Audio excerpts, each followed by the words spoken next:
हमें तो काम करना है ना। लेकिन सर मौजूदा वक्त में जिस तरह से धर्म की राजनीति बहुत हावी है, तो उसमें कैसे आप इसको टक्कर दे पाएंगे? देखिए, ये जो धर्म की राजनीति इसलिए चलाई जा रही है इस देश के अंदर कि जो अम्बेडकराइट पॉलिटिक्स करने वाले लोग हैं, जो अम्बेडकरवाद को मानने वाले लोग हैं, जो साइंटिफिक सोच रखने वाले लोग हैं, जो संविधान पर चलने वाले लोग हैं, वो इकट्ठा ना हो जाएं। इसलिए क्योंकि अभी भी हमारे देश के अंदर 35% से ज़्यादा पॉपुलेशन अनपढ़ है और वो ज़्यादातर हमारे बहुजन समाज की पॉपुलेशन है। उनको 35% लोगों को बड़े आसानी से धर्म के नाम पर, पाखंड के नाम पर, मंदिरों के नाम पर बरगलाया जा सकता है। तो उनका ये टारगेट, जो 35% हमारे समाज के जो अशिक्षित लोग हैं, वो टारगेट है उनका। वो धर्म के नाम पर उनको बरगला कर अपनी विचारधारा के साथ जोड़ना चाहते हैं। थोड़ा बहुत कोई बेनिफिट दे दिया, कोई नौकरी लगवा दी किसी के बच्चे की, किसी को छोटा मोटा बिजनेस दे दिया, तो अपने साथ लगाकर हमारे जो, जैसा कि कहा गया है कि 90% जो हमारा बहुजन समाज है उसको विभाजित करने की धर्म के नाम पर ये बहुत ही बड़ी साजिश है। तो सर कैसे देखते हैं जो और बाकी पार्टियां संविधान बचाने की बात कर रही हैं, बहुजन उनके साथ दिख रहा है ज़्यादातर? नहीं, संविधान बचाने की जो पार्टियां जो भी बात कर रही हैं, हमें तो खुशी है। कोई भी राजनीतिक पार्टी जो संविधान बचाने की बात करती है, हमें खुशी है, वो हमारे साथ आए या हमें साथ ले, साथ चल सब मिलकर राजनीति करें, समाज को सुगठित करें, संगठित करें, हमें तो खुशी है इस बात की। स्पष्ट रूप से संविधान की उल्लंघना हो रही है। बुलडोजर सरकार चल रही है। बुलडोजर क्या है? बुलडोजर किसका प्रतीक है? बुलडोजर तो आतंकवाद का प्रतीक है और बुलडोजर जो है तानाशाही का प्रतीक है।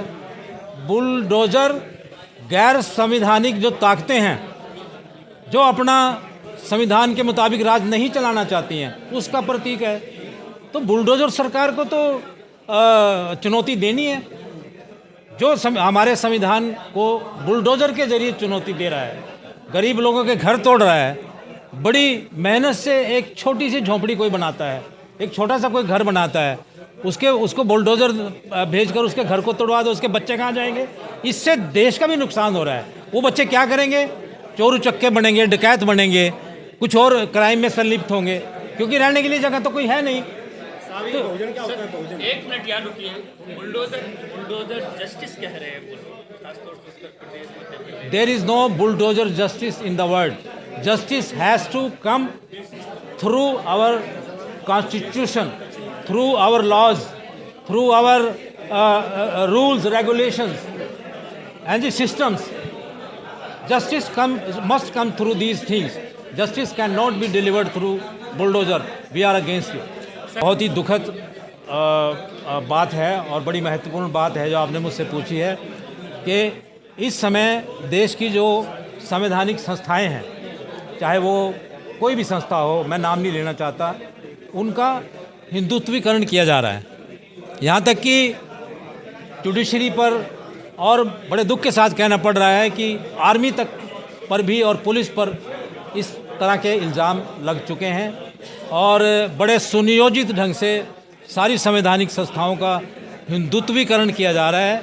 चुन चुन कर जो कट्टर हिंदुत्ववादी लोग हैं, बड़े बड़े पदों पर, महत्वपूर्ण संवैधानिक पदों पर बिठाए जा रहे हैं और वे पूरे के पूरे सिस्टम को हिंदुत्व की तरफ मोड़ने का कोशिश करते हैं। जेएनयू का उदाहरण आपके सामने है, किस प्रकार जेएनयू को, जो एक लेफ्टिस्ट एक ऑर्गेनाइजेशन कही जा सकती थी, जहां पर गरीब बच्चों के लिए एक उभरने का मौका था, पीएचडी और बड़े बड़े दूसरे कोर्सेज करने का मौका था, उसको भी एक पूरा एक सुनियोजित तरीके से हिंदुत्वकरण किया जा चुका है, हिंदुत्ववाद की तरफ मोड़ा जा चुका है।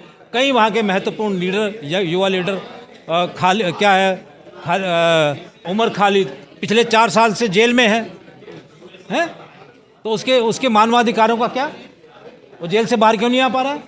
तो ये पहली बार नहीं हुआ जब एक भारतीय जनता पार्टी सरकार का एक मंत्री स्टेज से कह सकता है, एक चुनावी रैली में कह सकता है कि देश के गद्दारों को गोली मारो, सालों को। तो गोली मारने का क्या मतलब है? संविधान नहीं है क्या इस देश के अंदर? क्या न्यायालय ख़त्म हो गए इस देश के अंदर? गोली मारो सालों को, किसने इनको पावर दी कि गोली मारो सालों को? तो ये तो एक सुनियोजित ढंग से पुलिस का भी जो है हिंदुत्वीकरण उत्तर प्रदेश में हो चुका है। इसी वजह से जो है फ्री हैंड दिया जाता है पुलिस को। कुछ समय के लिए दिल्ली में भी दिया गया था, दिल्ली के दंगों में भी पुलिस को फ्री हैंड दिया गया था, और बाद में हाई कोर्ट ने उसका संज्ञान भी लिया एक वीडियो का कि किस प्रकार एक बच्चे को, मुस्लिम बच्चे को मारने में पुलिस वाले संलिप्त थे। उसका संज्ञान लिया गया है ना। सर 1 मिनट रुकिए आप। साजिश भी हो सकती है, मैं तो पुलिस वाला हूँ, मैं तो इन चीज़ों को बड़ी गहराई से समझता हूँ। ये तो हिंदुओं की साजिश भी हो सकती है, खुद ही पत्थर फिंकवा के अपने काफिले पर और मुसलमानों के नाम लगाकर दंगे करवा कर ध्रुवीकरण करते हैं वोटों के लिए। ये तो इनका सुनियोजित षड्यंत्र चलता रहता है। उसके बाद एनकाउंटर की ही असंवैधानिक तरीके हैं वो ये सरकार अपना रही है। हालांकि आदरणीय मोदी जी तो संविधान को चूमते भी हैं, माथे को भी लगाते हैं, लेकिन धरातल पर सारी की सारी असंवैधानिक बातें इस संस्था द्वारा, राष्ट्रीय स्वयंसेवक संघ द्वारा, भारतीय जनता पार्टी द्वारा की जा रही हैं, और जिसका कि विरोध होना चाहिए। देश के लोगों को, बहुजन समाज को, अम्बेडकराइट लोगों को एक संगठित होने की ज़रूरत है, एक ताकत बनकर उभरने की ज़रूरत है, ताकि इन प्रतिक्रियावादी ताकतों को चुनौती दी जा सके। नहीं, दो खे में तो आप सब क्लासिफिकेशन की बात कर रहे हैं ना, वर्गीकरण की बात कर रहे हैं। हम अम्बेडकरवादी लोग जो संविधान को मानते हैं, और जो हमारी राजनीतिक पार्टी है बहुजन रिपब्लिकन सोशलिस्ट पार्टी, उसका एक स्टेटेड स्टैंड है कि हम इसके सब क्लासिफिकेशन के खिलाफ हैं, क्योंकि इसका कोई एम्पिरिकल आधार नहीं है, इसकी कोई गणना नहीं हुई है कि भाई कौन से समाज के कितने लोग नौकरी में गए हैं, कौन से समाज के कितने लोग MBBS में गए हैं, कौन से समाज के कितने लोग जुडिशरी में गए हैं। इसकी तो कोई गणना नहीं है, हमारे पास कोई डाटा नहीं है, एम्पिरिकल डाटा नहीं है। तो ये एक अनसाइंटिफिक तरीके से और अवैज्ञानिक तरीके से माननीय सर्वोच्च न्यायालय ने निर्णय लिया है। इस निर्णय के पीछे क्या साजिश है, क्या कौन सी ताकतें हैं, हम उसको भी चुनौती दे रहे हैं, उसको भी, उसमें भी प्रश्न खड़े कर रहे हैं। भाई किस प्रकार, कौन सा एम्पिरिकल फार्मूला है आपके पास कि कौन से समाज के कितने लोग, ऐसा इल्ज़ाम लगता है कि एक समाज के लोग ज़्यादा खा गए, एक समाज को कम मिला। क्या है आपके पास एम्पिरिकल फार्मूला?